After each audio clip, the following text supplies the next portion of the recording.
Bismillahirrahmanirrahim. Assalamualaikum warahmatullahi wabarakatuh. Bismillah walhamdulillah wassalatu wassalamu ala rasulillah amma ba'du. Sahabat Al-Azhar, kembali lagi dalam podcast Al-Azhar yang mengedukasi dan menginspirasi.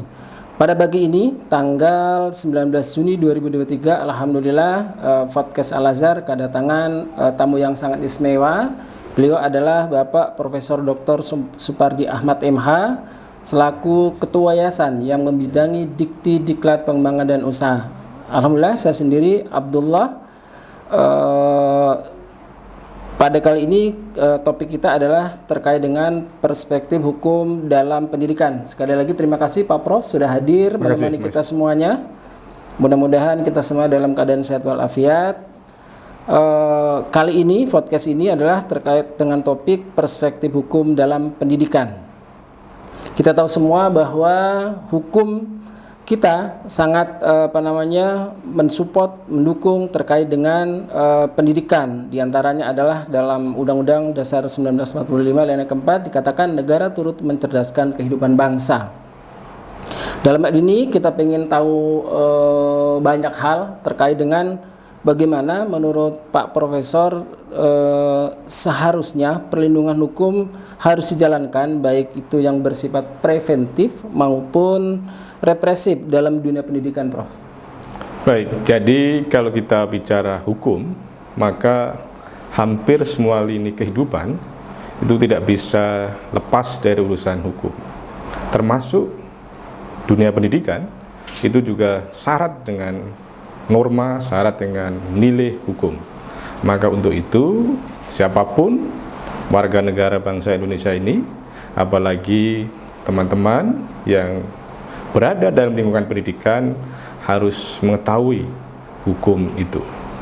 Apa fungsinya? Bahwa hukum itu secara teoritis berfungsi sebagai social engineering dan social control. Social engineering mengandung makna sebagai sebuah rekayasa sosial, sebagai pengubah kehidupan.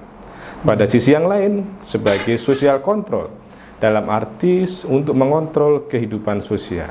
Sederhananya, hukum adalah sebagai pemandu dan pengawal kehidupan.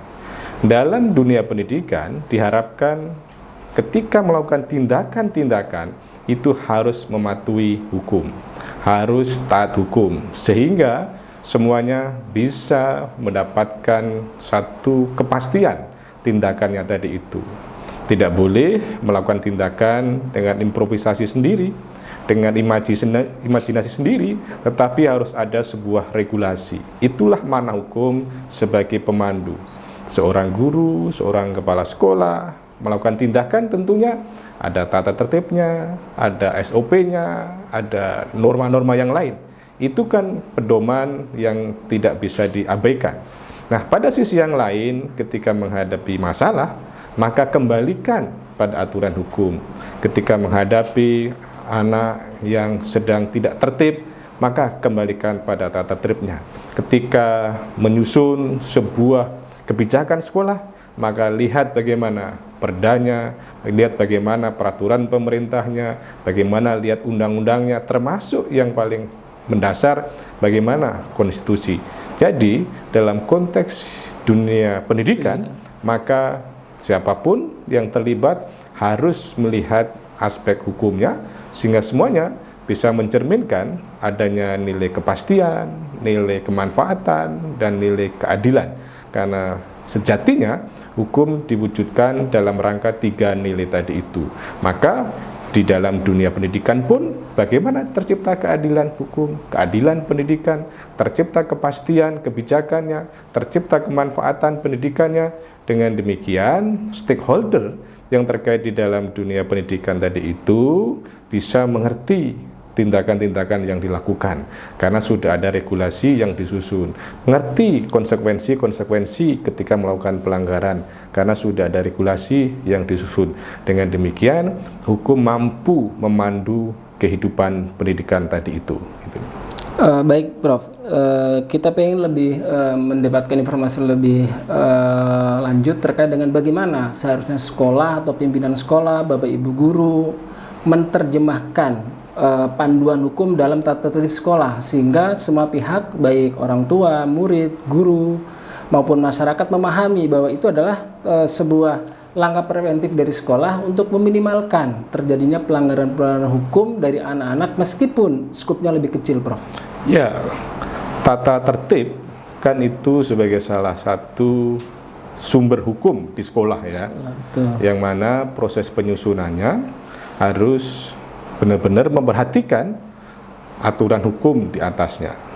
Demikian pula juga tidak boleh mengabaikan misalnya kenyataan sosiologis di sekolah tadi itu. Nah, pada sisi yang lain juga perlu memperhatikan bagaimana manfaat dari regulasi tadi itu. Sebuah aturan, sebuah norma, termasuk tata tertib, itu adalah harus mengandung 3 landasan. Landasan filosofis, landasan yuridis, dan landasan sosiologis. Landasan filosofis dalam arti adalah nilai-nilai filosofis kehidupan berbangsa dan bernegara, nilai-nilai filosofis dari pendidikan itu sendiri. Itu bisa kita temukan dari Pancasila, dari konstitusi, dari regulasi atau undang-undang yang ada. Itu adalah sebagai nilai-nilai yang kemudian terakomodir termasuk nilai-nilai filosofis. Pada sisi yang lain memperhatikan landasan yuridis. Itu artinya ke dalam konteks sekolah ini tidak lepas misalnya dari anggaran dasar, anggaran rumah tangga, yayasan, itu harus diperhatikan. Kebijakan-kebijakan pengurus harus diperhatikan.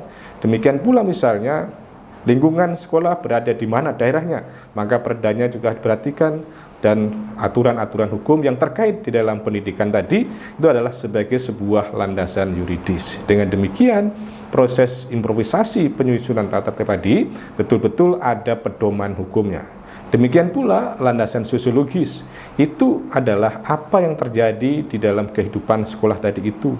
Karena satu tata tertib tentunya dalam rangka menyelesaikan masalah, dalam rangka mencegah adanya masalah, dalam rangka menciptakan ketertiban.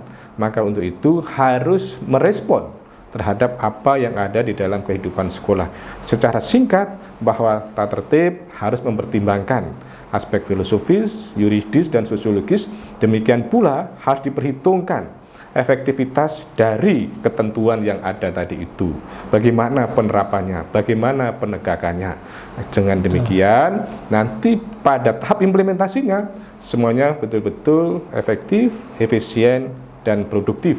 Dengan arti bahwa supaya memang aturan tadi betul-betul memberikan manfaat secara baik dan benar. Itu. Baik, saya pikir sangat jelas sekali. Ini menjadi bahan dari para praktisi pendidikan, dalam hal ini adalah para pimpinan sekolah dan guru, bahwa dalam menentukan tata tertib harus melihat 3 ranah tadi ya, sehingga semuanya bisa merasa terayomi dan dapat memperoleh kepastian hukum dalam tanda kutip pada saat mereka membaca dan mengimplementasikan tata tertib yang ada di sekolah. Baik, Prof, terima kasih. Kemudian bagaimana kita, Prof, cara pertama adalah mengedukasi para peserta didik untuk meminimalkan adanya misalkan tawuran antar pelajar, kemudian adanya bullying yang begitu marak sekarang, bisa juga bullying secara digital gitu, yang memang tidak face to face antara satu murid dengan murid yang lain, sehingga kita perlu pembelajaran bagaimana sih kita mengedukasi permasalahan hukum yang ada di sekolah-sekolah gitu, Bro. Ya, bahwa dalam rangka mengedukasi pendidikan hukum di sekolah, maka hal pertama adalah bagaimana menanamkan kesadaran, menanamkan attitude, menanamkan afeksi, sikap, kan itu. Karena memang pendidikan yang paling utama adalah bagaimana menyentuh hatinya. Maka harus ada sebuah internalisasi yang kemudian bisa terpatri dalam hati setiap stakeholder pendidikan, bahwa mempelajari hukum adalah sebuah kebutuhan. Tanamkan nilai itu tadi. Nah, kemudian yang kedua adalah memberikan pengetahuan, aspek kognisinya, melalui sebuah transfer pengetahuan, melalui edukasi, melalui seminar, sehingga terbuka wawasannya, terbuka kognisinya, kognitifnya. Dan yang ketiga adalah memberikan keterampilan penyelesaian hukum, aspek psikomotoriknya. Nah, harapannya adalah mampu menyelesaikan masalah. Jadi secara sederhana, dalam konteks mempelajari hukum, tanamkan nilai, transfer pengetahuan, dan berikan bekal keterampilan. Dengan demikian, baik hati, kemudian pikiran, dan perbuatan adalah adanya sebuah integrasi, ada integritas soal hukum tadi itu. Kalau hanya terampil, tetapi pengetahuannya kurang, itu juga tidak akan mampu maksimal keterampilan tadi itu. Sebaliknya juga bahwa aspek keterampilan mampu, pengetahuan mampu, tapi nuraninya, hatinya, bukan suatu perilaku yang beriman, bukan perilaku yang beradab, maka menjadi juga sia-sia. Maka untuk itu, 3 hal tadi itu, hati, pikiran, dan perbuatan menjadi satu kesatuan yang tidak terpisahkan dalam konteks memberikan pendidikan hukum. Demikian pula dalam proses penyusunan tadi, perhatikan aspek substansi, aspek prosedur, aspek kewenangan. Jadi siapa yang berwenang harus betul-betul punya kewenangan. Prosedurnya, caranya bagaimana, harus juga diperhatikan dengan baik dan benar. Kemudian yang ketiga, isinya juga harus baik. Jadi isi, cara, dan siapa yang melakukan itu juga harus baik. Karena apa? Karena hanya bicara soal isi, misalnya orang mau sholat duhur, niatnya baik, tapi kan baru jam 10, kan menjadi tidak sah. Betul. Karena prosedurnya salah. Nah, sudah prosedur benar, udah jam 12, niatnya sholat duhur, tetapi yang jadi imam misalnya masih anak kecil, dia tidak berwenang, maka menjadi tidak sah tadi itu, karena masih ada yang lebih fasih bacaannya, lebih dewasa dan sebagainya. Maka 3 hal tadi itu, substansi, prosedur, dan kewenangan harus baik dan benar. Tidak hanya baik saja, tetapi juga harus benar. Kalau hanya benar saja, tidak baik juga tidak bagus. Artinya apa? Misalnya kita pakai baju, sudah benar kancing bajunya masuk ke lubangnya, tetapi ternyata yang atas masuk bawah, berarti kan tidak baik. Nah, berarti supaya baik dan benar tadi harus sesuai dengan ukurannya, sesuai dengan porsinya masing-masing tadi. Itulah hakikat dari proses penyusunan pendidikan hukum tadi itu. Bagaimana menciptakan pemahaman secara baik dan benar, aspek substansi, prosedur, dan kewenangan yang dimulai dari hati, pikiran, sampai kemudian perbuatannya. Itu.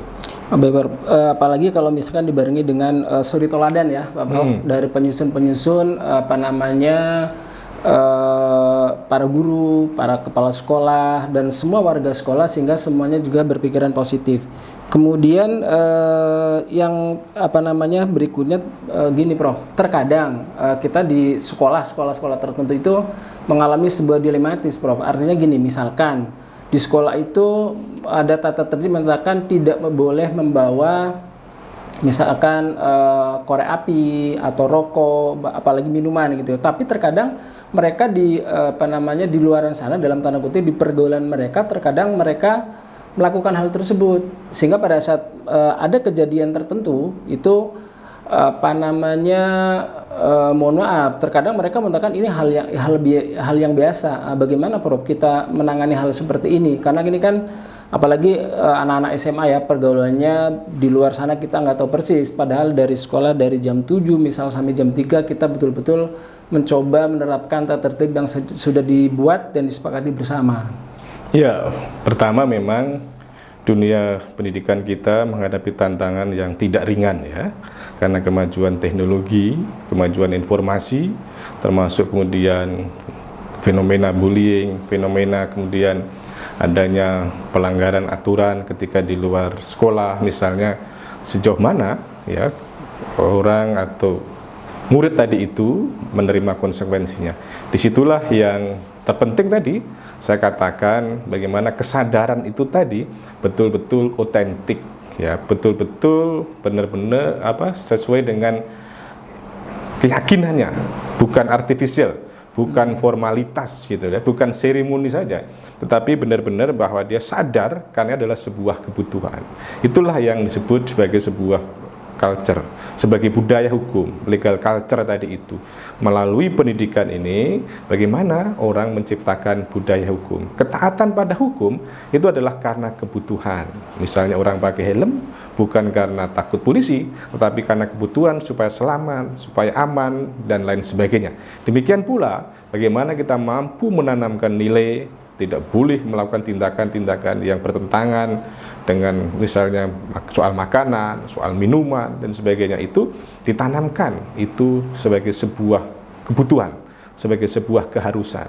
Nah, pada sisi yang lain, kalau memang itu terjadi adalah bagaimana segera untuk diminimalisasi, lakukan tindakan-tindakan represif, tindakan-tindakan edukatif, supaya sanksi yang dijatuhkan itu mengandung dua makna. Sanksi pada dasarnya adalah mengandung makna penjeraan dan sekaligus edukasi. Jera supaya tidak terulang lagi, supaya kapok. Edukasi adalah sebagai sebuah penyadaran akan perbaikan. Maka bagaimana kita sebagai misalnya guru, sebagai kepala sekolah, itu ketika memberikan sanksi tadi bermaksud dalam rangka tadi itu mengedukasi dan sekaligus menjerakan supaya tidak terulang, dan yang lain juga menjadi takut untuk melakukan itu. Nah, pada sisi yang lain, ya meskipun itu di luar sekolah, itu kita tidak boleh AB. Maka untuk itu perlu ada kerjasama dengan orang tua, kerjasama dengan tokoh masyarakat. Maka kita perlu menanamkan nilai kepada anak didik kita supaya mereka bergaul, supaya mereka punya nilai-nilai sosial, mereka tidak egois. Karena teknologi sekarang ini memberikan sebuah kecenderungan berperilaku egois, main sendiri, main dengan asik sendiri dan sebagainya, sehingga tidak peduli dengan lingkungan. Maka supaya masyarakat ikut mengawasi, perlu adanya sebuah kerjasama dengan masyarakat tadi. Maka juga yang penting adalah bagaimana membangun sebuah kolaborasi, sebuah jaringan antara stakeholder pendidikan, keluarga, sekolah, masyarakat, supaya mereka bisa memiliki tanggung jawab yang bersama. Kita menghadapi tantangan yang sangat menarik, yaitu menuju Indonesia 2045, Indonesia emas, ketika Indonesia 100 tahun merdeka. Maka bagaimana kita mengantarkan anak didik kita, murid-murid kita itu pada trayek Indonesia emas nanti itu. Harapannya adalah terciptanya sebuah keadilan sosial, terciptanya social justice pada waktu itu, terciptanya kesejahteraan umum, dan masyarakat, anak-anak didik sekarang inilah nanti yang akan berada pada peran-peran penting di sana itu. Maka harapannya nanti sudah tidak ada lagi korupsi, tidak ada lagi pengangguran, tidak ada kemiskinan dan lain sebagainya, sehingga sejahtera tadi betul-betul bisa diwujudkan itu. Berarti tata tertib yang ada di sekolah seharusnya atau sebaiknya sebagai role model yang nantinya bisa diimplementasikan oleh anak-anak kita selalu di situ, Prof ya. Dan tadi dikatakan butuh kolaborasi dan integrasi semua pihak untuk memaksimalkan terlaksananya hukum dalam sub kecil di antara peserta didik yang ada di sekolah. Kemudian terakhir, Prof, bagaimana cara yang efektif dalam artian itu sekolah membuat tata tertib dan paham betul dari pasal-pasal yang dibuat agar pasal-pasal yang dibuat atau peraturan yang dibuat bisa mewakili dan nantinya bisa dipahami oleh semua pihak sehingga efektivitas dari tata tertib itu bisa terlaksana dengan maksimal, Pak. Ya, setidaknya dua hal yang diperhatikan dalam konteks penyusunan tata tertib tadi, aspiratif dan responsif. Ya, aspiratif mampu mengakomodir misalnya kecenderungan ya stakeholder pendidikan, termasuk murid, termasuk orang tua ya gitu ya. Perhatikan, maka perlu adanya sebuah sosialisasi. Kalau mereka belum paham, kita jelaskan supaya mereka bisa memiliki sebuah kesadaran. Kemudian yang kedua adalah responsif, bahwa bagaimana tata tertib tadi merespon terhadap dinamika, terhadap perkembangan yang ada. Ya memang tidak boleh sepenuhnya didikte oleh misalnya keinginan murid, keinginan orang tua, tetapi harus ada pijakan ya untuk merespon tadi itu. Kita punya legal standing yang jelas. Legal standing kita adalah memiliki suatu kedudukan bahwa kita adalah penyelenggara pendidikan yang kemudian kita juga harus patuh pada aturan yang ada, patuh pada nilai yang ada, patuh kalau al-ajar adalah apa yang ada dalam al-hadis, apa yang di Al-Quran, maka aspirasi tadi itu tidak boleh menyimpang dari itu tadi. Meskipun juga tidak boleh disusun secara misalnya otoritatif, tetapi betul-betul merespon aspiratif, demokratis, namun memiliki kedudukan yang jelas. Dengan demikian, apa yang dituangkan dalam aturan tadi adalah benar-benar sebagai sebuah aturan yang betul-betul memadukan ya visi, memadukan misi, dan memadukan aspirasi tadi itu. Ya. Terima kasih Prof. Sahabat Al-Azhar semuanya, demikian pembahasan terkait dengan perspektif hukum dalam dunia pendidikan.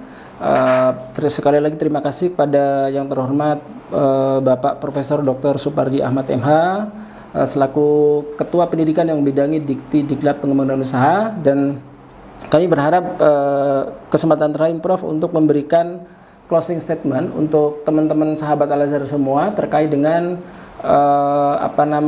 perspektif hukum dalam pendidikan, dalam tanda kutip lebih kecil kita kecilkan untuk sahabat-sahabat kita Al-Azhar, Prof.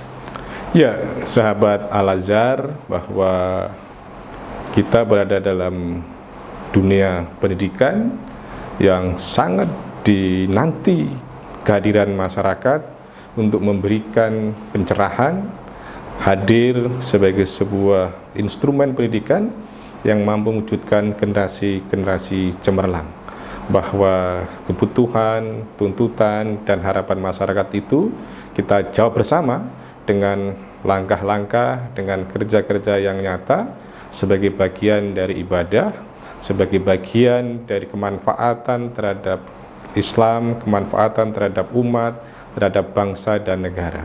Maka melalui pendidikan ini semuanya diharapkan terwujud generasi yang betul-betul beradab, generasi yang mampu memadukan iman, ilmu, amal, yang mampu mewujudkan generasi yang memiliki integritas muslim, intelektual, profesional.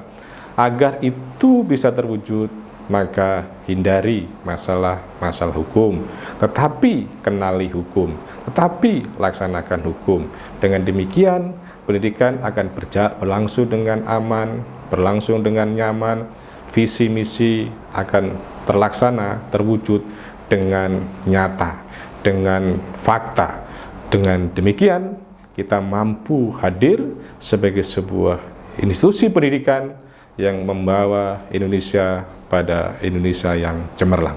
Gitu. Terima kasih sekali lagi pada Profesor Dr. Suparji Ahmad MH yang telah memberikan pencerahan bagi sahabat Al-Azhar semuanya terkait dengan hukum, kaitannya dengan pendidikan yang kita seharian atau kita sehari-hari laksanakan di Al-Azhar. Terima kasih, insya Allah bermanfaat buat kita semuanya. Kurang lebihnya mohon maaf. Bila taufiq hidayah. Assalamualaikum warahmatullahi wabarakatuh. Assalamualaikum warahmatullahi wabarakatuh.